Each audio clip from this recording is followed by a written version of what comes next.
भैया प्रॉमिस कर निभाई दिया है। फोन में 2 વાર લગાવ્યો પણ લાગ્યો નહીં મારું આ નેટવર્ક ની બાર ચમ છે જો કે અલ્પેશભાઈ કેટલા લોકો ઓળખે એકવાર હાથ ઊંચો કરો જોઈએ યસ અલ્પેશભાઈ માટે જોરદાર તાળી થઈ જાય ભાઈ અમને બહુ પહેલા એવી પ્રોમિસ કરી હતી કે વિધાનસભામાં આવી જઈશ ને આવી ગયા એટલે એમને જેટલી પ્રોમિસો કરી એટલી પૂરી કરી દીધી આજના મેહબતસિંહ ફાઉન્ડેશનના સમૂહ લગ્નની અંદર ઉપસ્થિત અમારા નેતા ગુજરાત વિધાનસભાના પૂર્વ દંડક ભાઈ શ્રી પંકજભાઈ, અમારા ધારાસભ્ય ભાઈ શ્રી કલ્પેશભાઈ ધવલસિંહ, અન્ય ઉપસ્થિત તમામ યુવાન દોસ્તો, માતાઓ અને બહેનો, મહેપતસિંહ જે રીતે આ સમૂહ લગ્ન કર્યા છે અને એમાં આપણે જોયું હશે કે તમામ સામાજિક શ્રેષ્ઠીઓ, તમામ રાજનીતિક નેતાઓ એ બધા જ શુભકામનાઓ આપવા માટે આવ્યા. આ શેના માટે છે?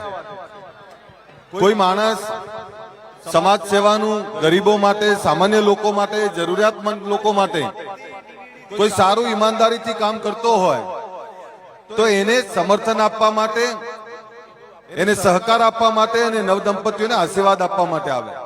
આ તમારા કામના કારણે બધા આવ્યા છે.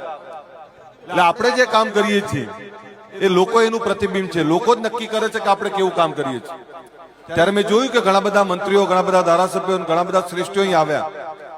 માં ભગવતી ભોળાનાથને પ્રાર્થના કરું છું કે આ તમામ નવદંપતીઓને ખૂબ સમૃદ્ધ કરે, સુખી કરે અને પછી જેવા યુવાનો જે યુવાનીની સમયે મોજશોખના દિવસો હોય એવા સમયે ઘડાઘર ચલાવે, નિરાધાર માટેનું કામ કરે. મોજશોખના દિવસો હોય એવા સમયે ઘડાઘર ચલાવે, નિરાધાર માટેનું કામ કરે, બાળકો માટે કામ કરે અને એમના વૃદ્ધોના હું ઘણા બધા વિડીયો જોતો આવું છું. ત્યારે જેનું કોઈ નથી એવા લોકોને આશરો આપીને એવાની સેવા કરવાનું જે કામ કરે છે, હું માનું છું કે આ સરાહનીય છે.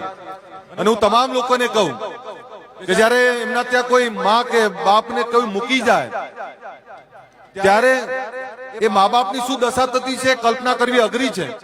પણ આજે એટલું જ કહું, જે પરિવારમાં જેના મા બાપ ખુશ રહે એને આ દુનિયાનો કોઈ ગ્રહ ના નડે, એને ક્યારેય દુઃખ ના આવે.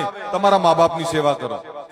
અને એવા તેજી દયાલા જેમને પરિવારે ન્યાય નથી આપ્યો, જેને પરિવારે સાથ નથી આપ્યો, એવા મા બાપોની સેવા કરે તો હું માનું છું કે મેં પછીને કોઈ ગ્રહ નહીં નડે. તમે જે કઈ કામ કરો છો મારી શુભકામના છે. માં ભગવતી તમને ખૂબ સુખી કરે. અસ્તુ. વાહ મારા ભાઈ, થેન્ક યુ.